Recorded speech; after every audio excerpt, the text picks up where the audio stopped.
का जो नियम है वो एक ही नियम है जो शिव महापुराण के अंतर्गत है। सुबह पूजा की थाली लगाई है, 5 व्रतों का विधान है, छठा व्रत का विधान नहीं। कितने व्रत? 5। सुबह पूजन की थाली लगाई है, पूजा की थाली अभिषेक का सामान सब लेकर आप मंदिर में जाइए। शिव मंदिर में जाकर बाबा का जल अभिषेक पूजन करिए जिस हिसाब से आप करते आए हो। पूजन की थाली में सामान उतना रखना जो शाम को भी आपके साथ चला जाए, अलग से नहीं रखना पड़े।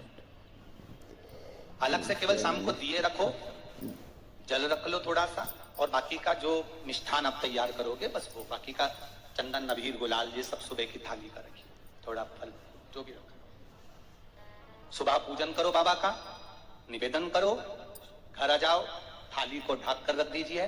शाम को जब जाओ कोई प्रसाद उतना ही बनाओ जितना भगवान के लिए बना रही हो। ये नहीं कि खीर ज्यादा बना ली तो आधी हम यहाँ ले जाएं और आधी घर के लिए छोड़ दें, नहीं, उतना ही बनाओ जितना भगवान के लिए जाएगा, जिसमें से 3 हिस्से हों। एक पात्र में भरकर ले जाओ, दोने ले जाओ, कटोरी ले जाओ, प्लेट ले जाओ, जो तुम्हारी मर्जी पड़े, कागज ले जाओ, जो तुम्हारा मन पड़े तो ले जाओ। 6 दिए लेकर जाओ, बाबा के मंदिर में जाकर पूजन अर्चना करो।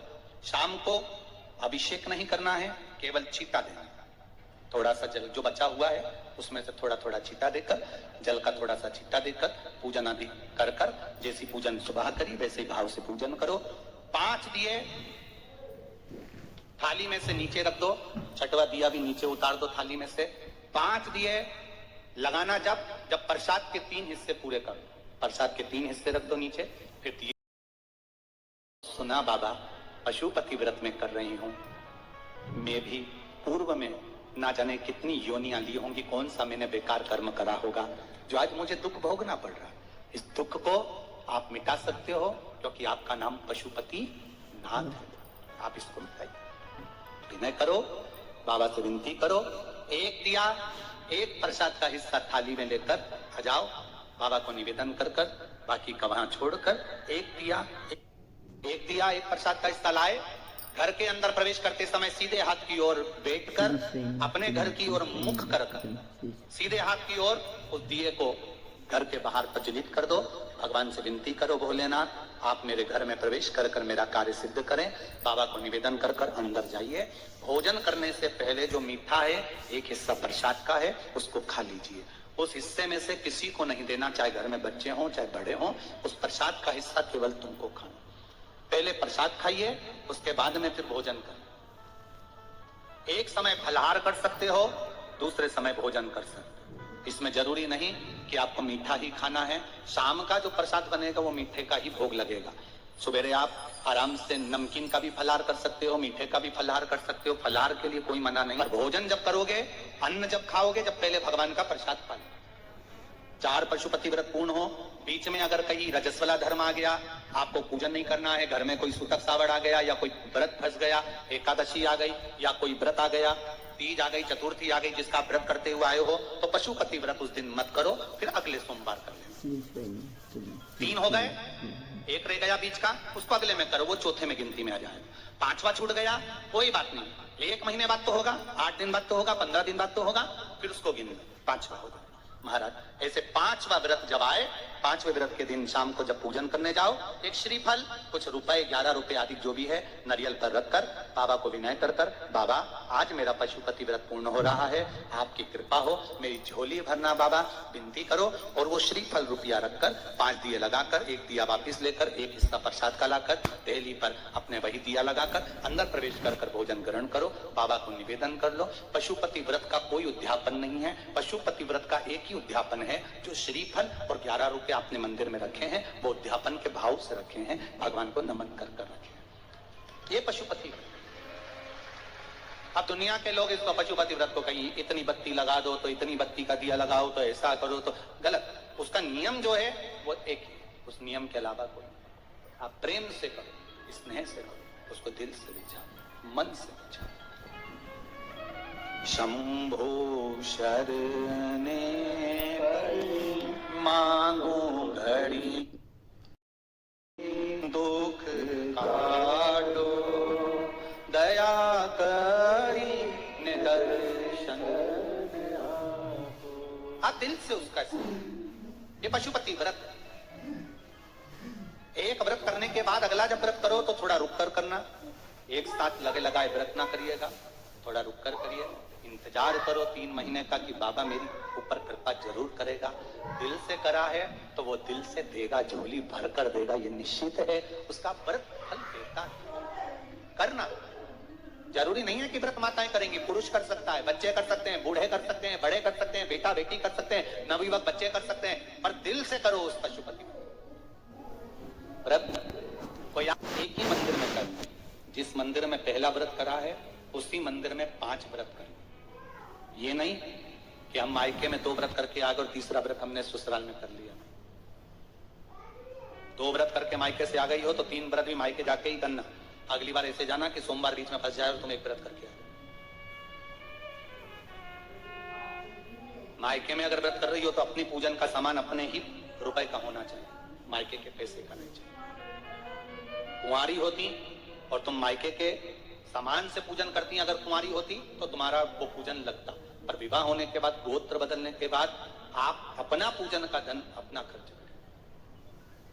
हम तो यहां तक कहते हैं मंदिर में भी अगर लोटा भरा हुआ रखा है, मंदिर में बाल्टी भरी रखी है, आप पहले अपना कुछ रुपया दान पेटी में डालकर फिर आप उस लोटे का प्रयोग करें। पीपल के पेड़ के नीचे पूजन करने गए, आंवले के पेड़ के नीचे पूजन करने गए, बड़ के पेड़ के नीचे पूजन करने गए, किसी की लगी लगाई थाली मिल गई, सामान मिल गया, उसके सामान में से आप मत चढ़ाइए। आपके पास जो सामग्री है आप उससे पूजन करें। अपने पड़ोसी से 1 रुपया भी मांगकर भगवान को मत दीजिए। जिस भगवान को देते हो उस भगवान को बुरा लगता है कि मेरे सामने खड़ी होकर हाथ पड़ोसी के आगे फैला रही है, तो मुझसे मांग, मैं तुझे झोली भर कर प्राप्त हुआ। बहुत सुंदर प्रश्न है आपका गुरुजी। पशुपति व्रत में जो 6 दिए लगाए जाते हैं उसमें बत्ती गोल लगाना चाहिए कि लंबी लगाना चाहिए? प्रश्न बहुत अच्छा है, एक बार जोरदार ताली बजाओ भगवती साहू के लिए। बहुत अच्छा प्रश्न। हमने पहले भी कथा में कहा कि शंकर भगवान के मंदिर में पार्वती भी है, शिव भी है, दोनों विराजमान। आप दोनों तरह की बत्ती शंकर के मंदिर में लगा सकते हैं। जहां देवी के मंदिर में अकेली देवी होती है तो वहां पर फिर लंबी बत्ती का क्रम आ जाता है। पितरों की पूजन हो रही होती है, लंबी बत्ती का क्रम आ जाता है।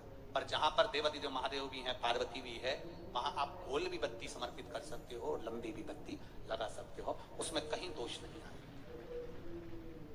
फिर आपने वर्णन करा 5वां व्रत पूर्ण होने पर 108 पुष्प या चावल बेलपत्र चढ़ाते हैं। सबको एक साथ चढ़ा देना चाहिए कि एक एक करके चढ़ाना चाहिए?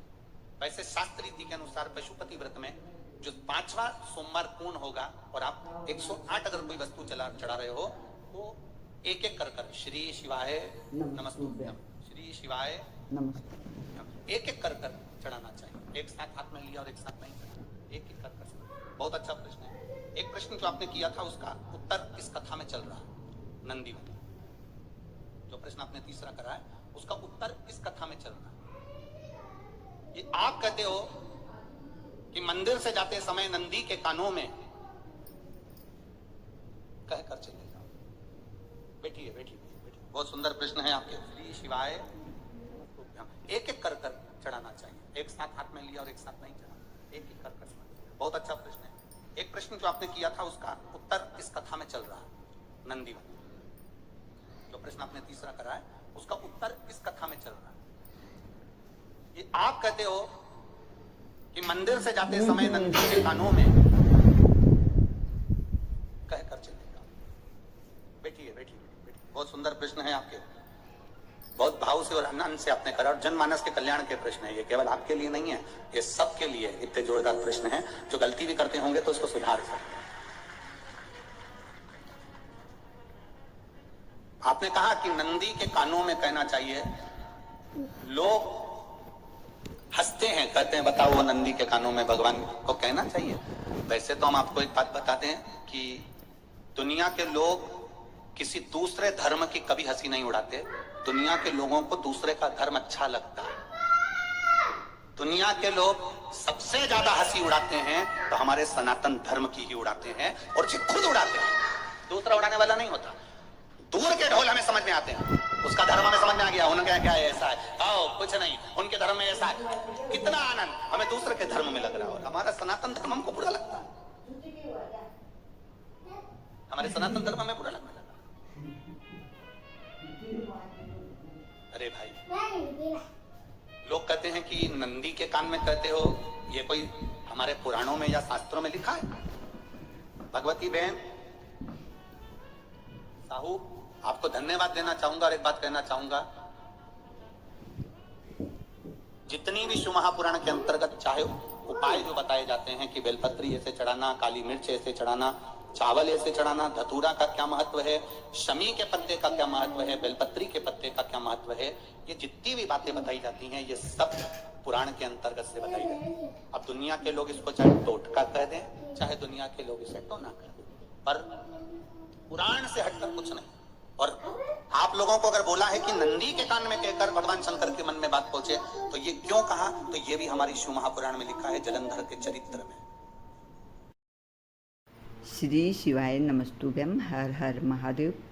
आप सभी का मेरे चैनल धार्मिक वीडियो पर स्वागत है। आज पूज्य प्रदीप मिश्रा जी ने बहुत अच्छी तरह से पशुपति व्रत धारण करने की विधि बताई है, और पूज्य प्रदीप मिश्रा जी ने बताया है कि हमें किस तरह से 5 दीपक लेने हैं। और पूज्य प्रदीप मिश्रा जी ने ये भी बताया है कि हमें बस इतना ही प्रसाद बनाना है जितना कि हम भगवान को भोग लगा सके।